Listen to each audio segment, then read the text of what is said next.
तारीख पर तारीख, तारीख पर तारीख, तारीख पर तारीख मिलती रही है, लेकिन इंसाफ नहीं मिला। यह है सब्जेक्ट भाषा का ज्ञान और यह पहला क्वेश्चन है। वह प्रविधि जिसे विद्यार्थी अपना अध्ययन कार्य अध्यापक की देखरेख में पूर्ण करते हैं कहलाती है। ए स्वयं अध्ययन, बी पर्यवेक्षित अध्ययन, सी गृह कार्य और डी मौखिक कार्य। जिसका सही ऑप्शन बी होगा पर्यवेक्षित अध्ययन।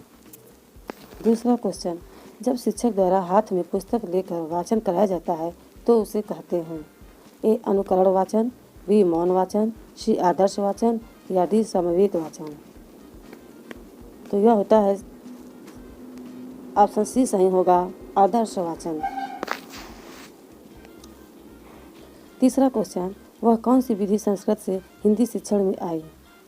ए सूत्र विधि, सी समवाय विधि, डी सी कहानी कथन विधि और डी इनमें से कोई नहीं। ऑप्शन ए सही है सूत्र विधि।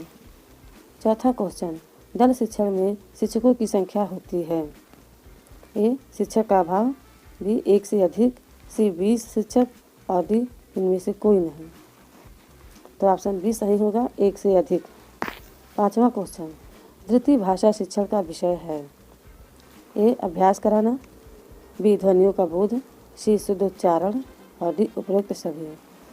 तो ऑप्शन डी सही होगा उपरोक्त सभी। वह कौन सा वाचन है जो गद्य में प्रयुक्त होता है परंतु पद में नहीं? ए आदर्श वाचन, बी अनुकरण वाचन, सी मौन वाचन और डी समवेत वाचन। तो ऑप्शन सी सही होगा मौन वाचन।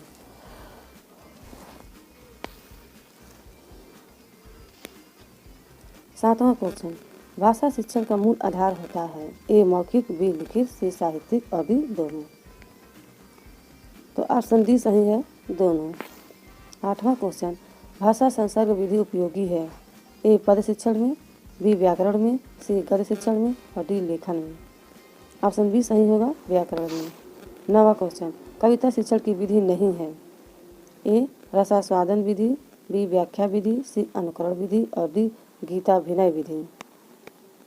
तो ऑप्शन सी सही है अनुकरण विधि। 10वां क्वेश्चन, हर्बट की पंचपदयी का पद नहीं है। ए प्रस्तावना, बी पुनरावृत्ति, सी प्रस्तुतिकरण और डी तुलना। तो ऑप्शन बी सही है पुनरावृत्ति।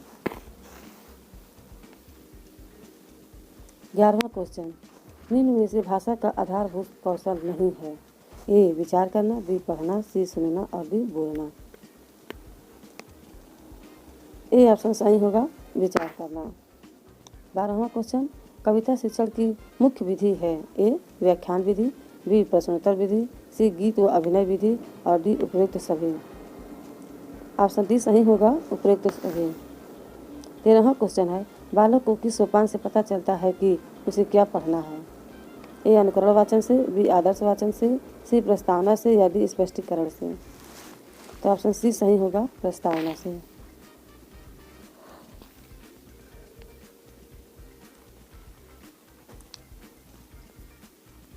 14वां क्वेश्चन, एक समान शब्दों का उच्चारण करने वाली विधि है।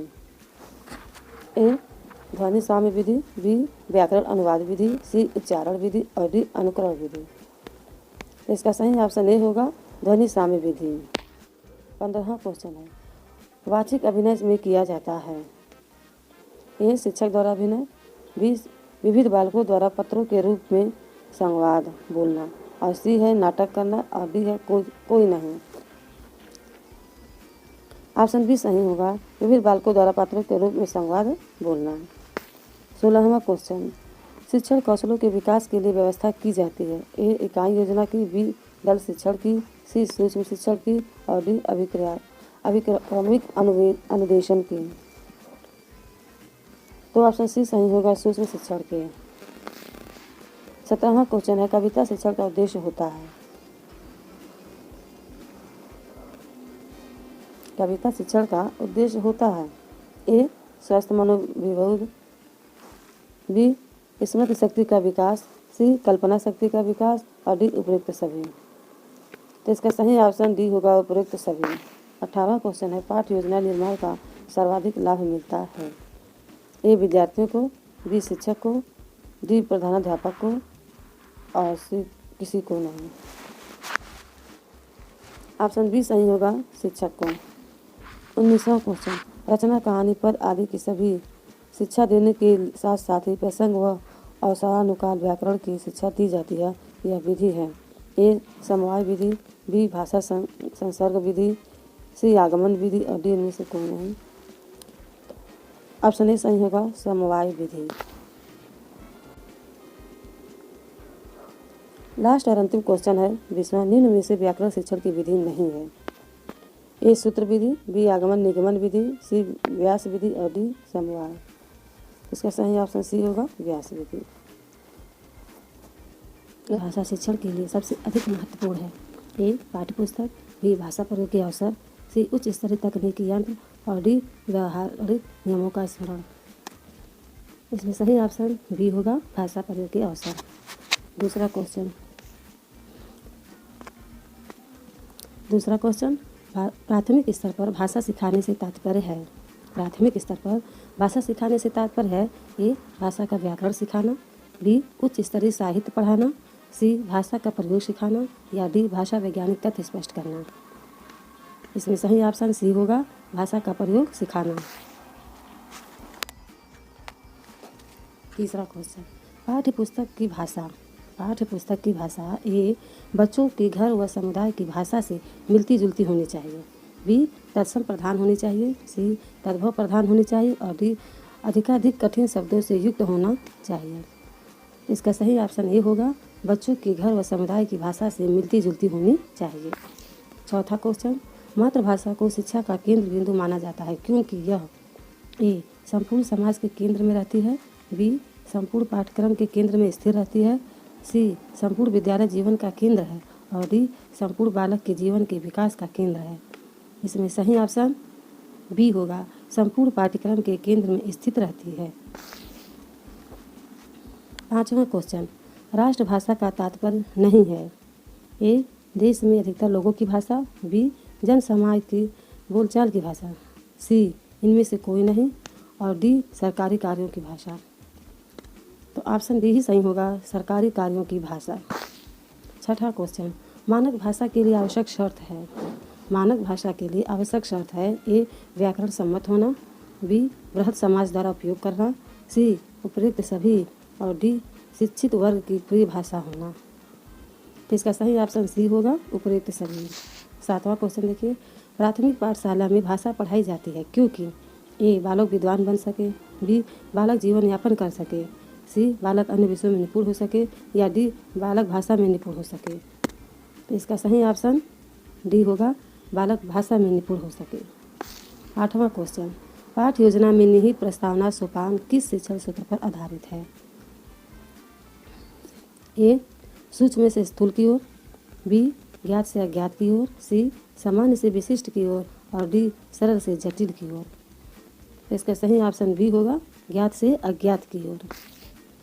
नवा क्वेश्चन हिंदी शिक्षक में कौन से विशिष्ट गुण की अपेक्षा की जाती है। हिंदी शिक्षक में कौन से विशिष्ट गुण की अपेक्षा की जाती है। ए वेशभूषा, बी कुशल अभिव्यक्ति की, सी चित्रकारी की या डी अधिक बोलने की। तो इसका सही ऑप्शन बी होगा कुशल अभिव्यक्ति की। 10वां क्वेश्चन मूल्यांकन से अभिप्राय है। ए उपयुक्त छवि, बी निरंतर चलने वाली प्रक्रिया, सी उद्देश्यों की पूर्ति का सीमांकन और डी वांछित व्यवहारगत परिवर्तनों की जानकारी।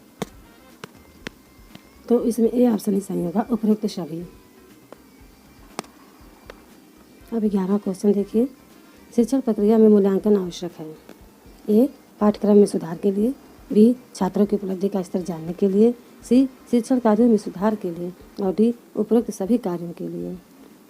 तो इसका सही ऑप्शन है डी उपयुक्त सभी कार्यों के लिए। अब 12वां क्वेश्चन जिस क्रिया में यह पता लगाया जाता है कि बालक भाषा के किस क्षेत्र में कमजोर रहते हैं यह क्रिया कहलाती है। ए लिखित कार्य, बी मौखिक कार्य, सी निदानात्मक कार्य और डी उपचारात्मक कार्य। तो इसका ऑप्शन सी सही होगा निदानात्मक कार्य। 13वां क्वेश्चन है व्यवहारिक व्याकरण शिक्षण की 13वां क्वेश्चन है व्यवहारिक व्याकरण शिक्षण की सर्वाधिक उपयुक्त प्रविधि है। ए विषय का अभ्यास, बी उदाहरण की प्रस्तुति, सी सिद्धांत निरूपण और डी प्रासंगिक कथन। इसका सही ऑप्शन ए होगा विषय का अभ्यास। 14वां कहानी शिक्षण का प्रमुख उद्देश्य है। ए समय के सदुपयोग की शिक्षा देना, बी रसानुभूति की क्षमता का विकास करना, सी बालकों का मनोरंजन करना या डी विषय वस्तु का ज्ञान प्राप्त करना। ऑप्शन सी सही होगा, बालकों का मनोरंजन करना। 15वां क्वेश्चन, उच्च प्राथमिक स्तर की कविता शिक्षण की उपयुक्त विधि है। ए प्रश्नोत्तर प्रणाली, बी व्याख्या प्रणाली, सी गीत प्रणाली और डी शब्दार्थ प्रणाली। तो इसका सही ऑप्शन बी होगा, व्याख्या प्रणाली। नाटक शिक्षण की उपयुक्त विधि है। ए रंगमंच विधि, बी अर्थबोध प्रणाली, सी कक्षा अभिनय विधि और डी व्याख्या प्रणाली। तो इसका ऑप्शन सी सही है, कक्षा अभिनय विधि। 17वां क्वेश्चन, मापन किया जाता है। ए मूल्यांकन में, बी कक्षा शिक्षण में, सी निदात्मक परीक्षण में और डी वार्षिक परीक्षण में। तो इसका सही ऑप्शन डी होगा, वार्षिक परीक्षा में। 18वां क्वेश्चन, सुनकर अर्थ ग्रहण करना उद्देश्य का व्यवहारगत परिवर्तन क्या होगा। ए छात्र विश्लेषण करेंगे, बी तुलना कर सकेंगे, सी श्रुत सामग्री का भाव ग्रहण कर सकेंगे या डी क्रमबद्धता से लिख सकेंगे। तो ऑप्शन सी सही होगा, श्रुत सामग्री का भाव ग्रहण करेंगे। 19वां क्वेश्चन, हिंदी शिक्षण दुर्बल व मंदबुद्धि छात्रों के लिए कौन सी विधि उपयुक्त है। ए प्रश्नोत्तर विधि, बी लेख विधि, सी पुस्तक विधि या डी समस्या विधि। ऑप्शन बी है, लेख विधि। लास्ट और अंतिम क्वेश्चन है 20वां, उपचारात्मक शिक्षण की प्रक्रिया कब तक चलती रहनी चाहिए। ए जब तक छात्रों का पिछड़ापन दूर न हो जाए, बी जब तक छात्र रुचि न ले, सी जब तक विद्यालय में समय मिले और डी जब तक अध्यापक चाहे। तो ऑप्शन ए सही होगा, जब तक छात्रों का पिछड़ापन दूर न हो जाए। इंसाफ या तारीख, अगर आप उन्हें इंसाफ नहीं दे सकते तो बंद कीजिए।